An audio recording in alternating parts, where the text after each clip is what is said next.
নমস্কার বন্ধুরা। আশা করি তোমরা সকলে খুব খুব খুব ভালো আছো। আজকে একটি অত্যন্ত গুরুত্বপূর্ণ টপিক নিয়ে আলোচনা করব, যেই টপিকটি তোমাদের খুব খুব কাজে লাগবে। সেটা হলো প্রতি মুহূর্তে কিভাবে পজিটিভলি এনার্জেটিক থাকা যায়। কেমন? এটার জন্য সবচাইতে প্রথমে যেটা প্রয়োজন সেটা হলো প্রেজেন্ট মোমেন্ট অ্যাওয়ারনেস। মুহূর্ত সচেতনতা কাকে বলে এটা জেনে নাও। আমাদের শক্তি এমনি এমনি নষ্ট হয় না। আমাদের শক্তি নষ্ট হয় মেইনলি দুটো কারণে। একটা হলো অতীতের করা কোনো কাজে আফসোস, আর দ্বিতীয় হলো ভবিষ্যতের অজানা ভয়। এক্ষেত্রে কী করণীয়? এক্ষেত্রে এই দুটোকে অ্যাভয়েড করবার জন্য সারাদিনে যখনই সময় পাবে তখনই বলো, আমি খুব ভালো আছি, আমি খুব ভালো আছি। এটা বললেই দেখবে তোমার মন বর্তমান মুহূর্তে ফিরে আসবে, যার ফলে তোমার শক্তি অপচয় কমবে এবং তোমার শক্তি অনেক বাঁচবে। এরপরে যেটা করতে পারবে সেটা হলো চিন্তা বদলাও, তোমার শক্তি বদলাবে। প্রতিটা চিন্তারই একটি শক্তি রয়েছে। চিন্তা দু ধরনের হয়, একটি পজিটিভ, একটি নেগেটিভ। যেমন এটা আমার পক্ষে খুব কঠিন, এটা হলো নেগেটিভ চিন্তা। তার পরিবর্তে পজিটিভ চিন্তা নিয়ে আসো, আরে এটা তো আমার জন্যই সহজ, আমি ঠিক এটা করতে পারবো, এটা আমাকে ধীরে ধীরে উন্নতির পথে নিয়ে যাবে।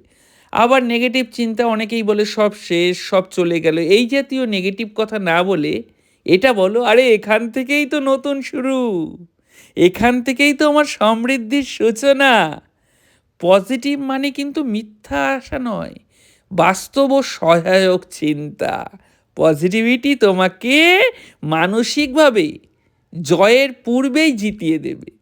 এরপরে যেটা সেটা হলো শ্বাস। আমি সবসময় বলি, মন যখন ভারী হয় শ্বাস তখন ছোট হয়ে যায়।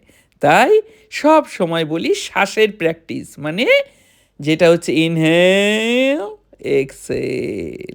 4 সেকেন্ড শ্বাস নাও, 2 সেকেন্ড ধরে রাখো, আবার 6 সেকেন্ড ধরে ছেড়ে দাও। এটা বার 2 বা বার 3 করলেই তোমার নার্ভাস সিস্টেম শান্ত হয়ে যাবে এবং তুমি শক্তি ফিরে পাবে। এর পরের যেটা আমি বলি সেটা হচ্ছে শরীর নাড়াও, এনার্জি জাগাও। এনার্জি জমে থাকে শরীরে, তাই সব সময় শরীরকে আরও ঝাঁকিয়ে তোলো। যেমন 30 সেকেন্ড হেঁটে নাও, বা শরীরের মধ্যে একটু স্ট্রেচিং করো, কাঁধ সোজা রেখে বসো। শরীর নড়লে দেখবে তোমার মনও সতেজ থাকবে। এরপরে যেটা বলি সেটা হলো জল প্লাস আলো সমান সমান বা ইকুয়াল প্রাকৃতিক শক্তি। পর্যাপ্ত জল খাবে, যত বেশি তুমি জল খাবে তত শরীর সুস্থ থাকবে। আর সূর্যের আলো কিন্তু মনকে তন্দুরুস্ত করে তোলে, একদম ফ্রেশ করে তোলে। তাই দিনে শুধুই জল খাও আর দিনের আলো গায়ে মেখে নাও, দেখবে তোমার মন খুব ভালো হয়ে যাবে এবং এনার্জিতে তোমার শরীর ভরে উঠবে। এরপরে যেটা আমি বলি সেটা হচ্ছে ছোট ছোট কাজ সম্পন্ন করো। বড় কাজ ভাবলেই শক্তি কমে যায়, তাই কাজকে ছোট ছোট ভাগে ভাগ করে সেই কাজ করো, যাকে জাপানিজ ভাষায় বলা হয় ইকিগাই। যেমন ছোট কাজ করো, যেই কাজ শেষ হলো তোমার মস্তিষ্ক থেকে ডোপামিন নিঃসৃত হবে এবং তোমার এনার্জিতে তুমি ভরে উঠবে। যেমন ছোট কাজ মানে নিজের বিছানা গুছিয়ে রাখো, হ্যাঁ, এক লাইনেই কোনো একটি কাজ শেষ করে দাও। এরকম ছোট ছোট কাজগুলো কোনো ফেলে রাখবে না। যত বেশি ছোট কাজ সম্পন্ন করবে তত দেখবে কাজ সম্পন্ন করার এক অদ্ভুত আনন্দ তোমার মনে চলে আসবে। আর তারপরেরটি হলো কৃতজ্ঞতা। শক্তি বৃদ্ধির শর্টকাট হলো কৃতজ্ঞতা। যা নেই, যা তোমার পক্ষে সম্ভব নয় সেটা না ভেবে যা তোমার কাছে আসতে পারে, যা একটু চেষ্টা করলেই তুমি অর্জন করতে পারবে, সেগুলো ভেবে মনকে কৃতজ্ঞতায় ভরিয়ে তোলো। যত বেশি কৃতজ্ঞতা তত বেশি উন্নতি। দিনে অন্তত কয়েকবার মন থেকে বলো, আমি কৃতজ্ঞ এই কারণে, বা আমি কৃতজ্ঞ ওই কারণে, বা আমি কৃতজ্ঞ এই সমস্ত কারণে। কেমন? আচ্ছা, তারপরে যেটি বলবো সেটা হচ্ছে এনার্জি চোরকে চিনে ফেলো। কে তোমার এনার্জি চুরি করে? সবাই কিন্তু তোমার এনার্জি চুরি করে না। কিছু কিছু জিনিস তোমার এনার্জিকে চুরি করে নেয়। যেমন অহেতুক তর্ক, বা আননেসেসারি কোনো নিউজ দেখা, বা নেগেটিভ মাইন্ডেড মানুষদের সঙ্গে ঘিরে থাকা, এগুলো যতটা সম্ভব বর্জন করো এবং নিজের এনার্জিকে প্রোটেক্ট করো। নিজের উদ্দেশ্য মনে রাখো। যখনই ক্লান্ত লাগবে তখনই নিজেকে প্রশ্ন করো, আচ্ছা আমি এটা করছি কেন? এই কাজটি কি আদৌ আমায় সমৃদ্ধ করে তুলছে? উদ্দেশ্য মনে পড়লেই কিন্তু শক্তি ফিরে আসে। আচ্ছা, এরপরে যেটা সেটা হচ্ছে বিশ্রামও কিন্তু শক্তি বৃদ্ধি করে। সব সময় কাজ হলে কিন্তু এনার্জি কমে। সময় মতো যদি তুমি থামতে জানো তাহলে তোমার স্মার্ট শক্তি বৃদ্ধি পাবে।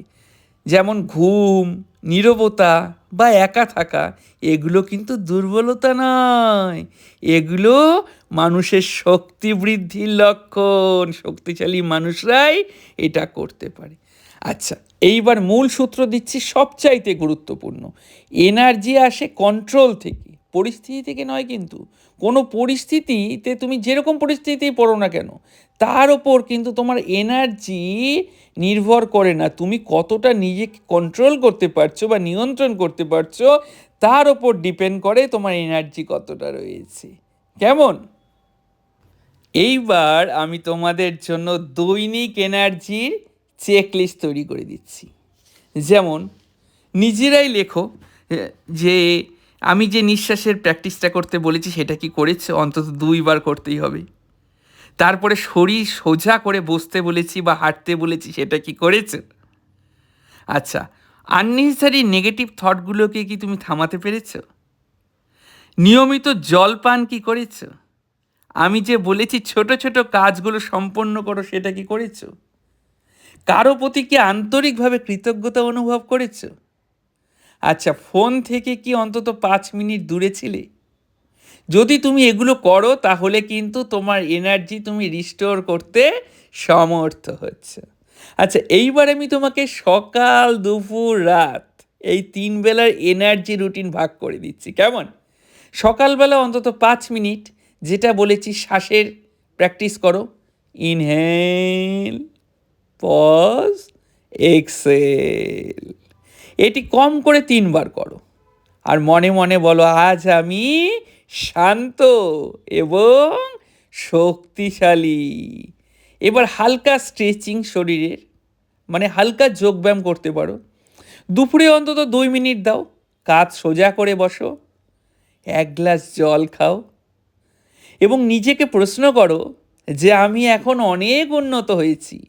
এই মুহূর্তে আমার সবচাইতে জরুরি এবং প্রয়োজনীয় কাজ কোনটা? কোনটা আমার সবার আগে করা উচিত? দেখবে উত্তর পেয়ে যাবে। রাতের বেলা অন্তত 3 মিনিট আজকের একটি ভালো কাজ মনে করো। নিজেকে বলো, আমি চেষ্টা তো করেছি, এটাই যথেষ্ট। আবার ফোনকে নিচে নেমে রেখে শ্বাসের প্র্যাকটিস করে নাও। Inhale, Excel. আচ্ছা, এবার তোমাকে আমি একটি 7 লাইনের শক্তি কোড দিচ্ছি মন্ত্রের মতো করে।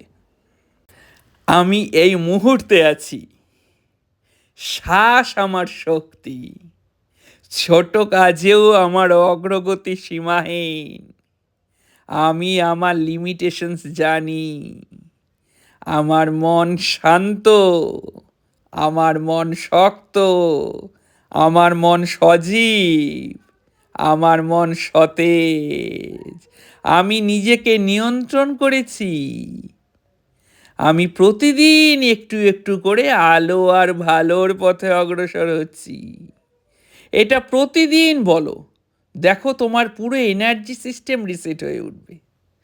এই পজিটিভ এনার্জি আসে অভ্যাস থেকে, এটা কিন্তু অনুভূতি থেকে আসে না। তাই প্রতিদিন এই অভ্যাস নিয়মিত করো এবং তুমি তোমার পজিটিভ এনার্জিকে প্রোটেক্ট করে উঠতে সমর্থ হবে। আমি আমার হোয়াটসঅ্যাপ নাম্বার দিয়ে রেখেছি, যদি কারো মনে হয় এই বিষয়ে আমাকে কোনো প্রশ্ন করতে পারো, যথাযথ উত্তর এবং সমর্থন আমার কাছ থেকে তোমরা পাবে। নমস্কার।